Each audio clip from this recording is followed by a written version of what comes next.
क्यों कहते हैं भगवान शिव को नीलकंठ बाबा?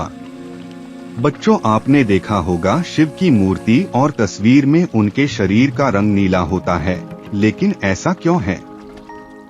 आइए हम बताते हैं कि शिव जी के इस नीले शरीर के पीछे क्या कहानी है।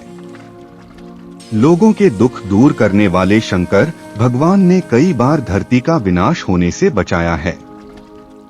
जैसे कि आपको पहले भी बताया गया है कि भगवान शिव के कई हैं, जिसमें से उन्हें नीलकंठ के नाम से भी पुकारा जाता है। पौराणिक कथा के अनुसार देवता और राक्षस अमृत की खोज में निकल पड़े और इसके लिए उन्हें समुद्र मंथन करना था। यह मंथन हुआ क्षीर सागर में, जिसे दूध का सागर कहा जाता था। इसमें से 14 रत्न निकले, 7 विष भी निकला।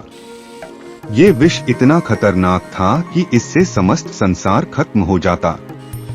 यह जानकर देवता और राक्षस महादेव के पास पहुँचे और इसका हल निकालते हुए भगवान विष का यह पूरा घड़ा पी गए, मगर उन्होंने यह विष निगला नहीं और इसे उन्होंने अपने कंठ में ही रखा, जिसके बाद उनका कंठ नीला पड़ गया।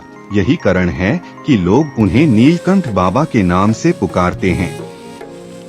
5 आखिर क्यों मनाते हैं महाशिवरात्रि का त्योहार? वैसे तो शिवरात्रि से संबंधित कई मान्यताएं हैं, मगर उनमें से एक भगवान शिव और मां पार्वती के संगम से जुड़ी हुई है। प्यारे बच्चों, क्या आप जानते हैं कि शिवरात्रि के रूप में मनाए वाले शिव पार्वती के विवाह इस जश्न के पीछे की पूरी कहानी क्या है? अगर नहीं पता तो हम आपको बताते हैं। पर्वत राजा हिमवंत का राज कैलाश पर्वत के बहुत करीब था और पर्वत राजा का विवाह स्वर्ग की एक अप्सरा के साथ हुआ, जिनका नाम था मेनका। इन दोनों की पुत्री थी देवी पार्वती। इनका नाम पार्वती इसलिए रखा गया क्योंकि वो पर्वत राजा की पुत्री थी और वो हर चीज में बहुत कुशल थी। माता पार्वती बचपन से ही भगवान शिव से ही शादी करने की इच्छुक थी। पिता हिमवंत की लाख कोशिशों के बावजूद भी उन्होंने अपना फैसला नहीं बदला। आखिरकार हिमवंत पार्वती को भगवान शिव के पास ले गए और उन्हें कहा कि अब से पार्वती आपकी सेवा करेगी। उस दिन से पार्वती उनकी सेवा करने लगी और उन्हें प्रसन्न करने का प्रयास करने लगी।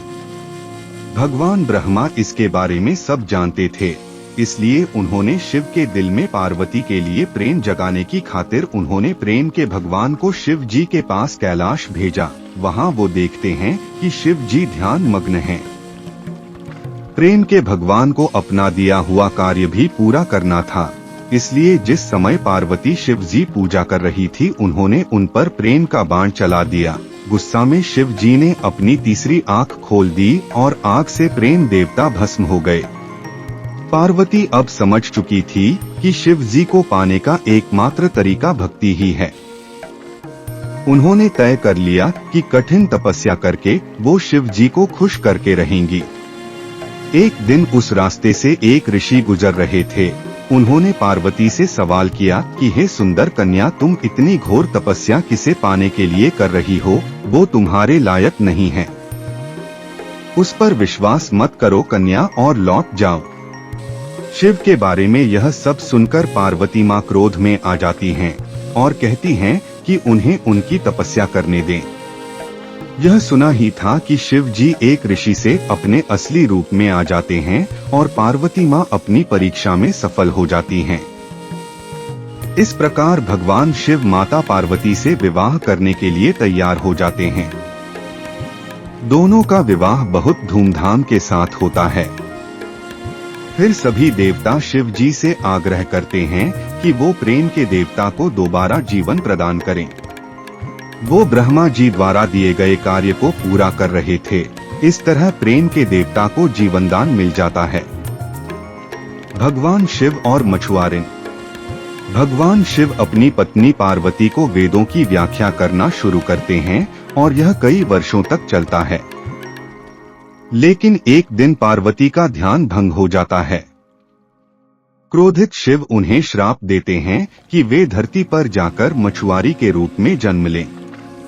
पार्वती एक बच्ची के रूप में जन्म लेती है और मछुआरा समुदाय का मुखिया परवरस उसे अपने घर ले आता है। वह उसका नाम पार्वती रखता है और उसका पालन पोषण करता है। इस बीच शिव को अपनी गलती का एहसास होता है और उन्हें अपनी पत्नी की याद आने लगती है। यह देखकर उनके शिष्य नंदी शिव को पार्वती को वापस बुलाने का सुझाव देते हैं। शिव जवाब देते हैं कि वह ऐसा नहीं कर सकते क्योंकि उनके जन्म के अनुसार उनका विवाह एक मछुआरे से होना तय है। यह सुनकर नंदी शिव और पार्वती को फिर से मिलाने की योजना बनाता है। वह एक बड़ी शार्क का रूप धारण करता है और समुद्र में जाता है जहां मछुआरे मछली पकड़ने जाते हैं। वह मछुआरों को परेशान करना शुरू कर देता है। इसके बारे में जानने के बाद परवरस घोषणा करता है कि जो कोई भी व्हेल को पकड़ेगा उसे उसकी बेटी से शादी करने का मौका मिलेगा। मुखिया और उसकी बेटी पार्वती भगवान शिव से मदद की प्रार्थना करते हैं। पार्वती की प्रार्थना सुनकर भगवान शिव एक युवा मछुआरे में बदल जाते हैं और मछुआरों की मदद के लिए आगे आते हैं। नंदी खुशी खुशी अपने मालिक को उसे पकड़ने देता है। इस तरह कहानी में शिव पार्वती से दोबारा विवाह करते हैं।